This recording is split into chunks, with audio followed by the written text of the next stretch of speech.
Welcome back to Clean with Kate and part 2 of lighting the HETA log burner. So you can see now we've got some really nice embers. We've been patient, we haven't rushed it, and we're going to try now and see if it's died down enough to put some logs on. We've had to put the puppies outside so they don't get, we don't want to get them burnt because this is a really hot log burner. So Mike is very, very carefully going to open up the log burner very slowly so it doesn't smoke. Yeah, that's perfect. So that's how it should be.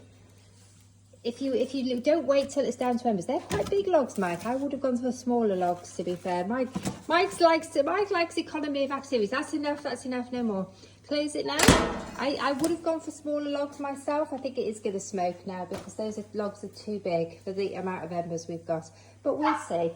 I was hoping Mike would put smaller logs on, but he does like to put a big log on it. Anyway, you can see it is producing a little bit of smoke. Those logs are quite big, but luckily we have got a decent bed of embers. We can let the dogs back in now. And so hopefully it's not going to fill the room with smoke, which is a problem we have had before with this particular log burner. Oh, no, you don't. Come away. They're nicking the sticks. Nicking my sticks. If I was doing that and Mike had been filming, I would have gone for smaller logs, probably some of the ones from the base and a little bit more kindling. I wouldn't have gone straight for the big lumps of oak, because that is quite a heavy wood to burn. It's not oak. It's not oak. That's really lightweight wood. Yeah, I personally would have put a bit more kindling on. But difference between how I like the log burner and how Mike likes the log burner. Mike wants not to have to fill it very often.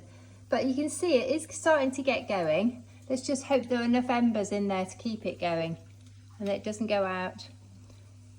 But those logs are nice and dry. They've been seasoning for a good year. Anyway, I hope you found this helpful. Come back and film it in 5 minutes. I'll link this to part 1 in case you missed part 1. So the trick, basically, lighting this sort of log burner, this very deep box log burner, is to get plenty of embers at the bottom. So you need to start it off with kindling before you add your big logs. If you add your big logs too quickly, it does have a tendency to smoke. And if in fact you look inside, you can see there's a little bit of smoke forming in there. Let's just hope, because sometimes if these log burners, these boxes fill up with smoke, it has a habit of smoking out the top, which is not pleasant, and then the room is virtually unusable.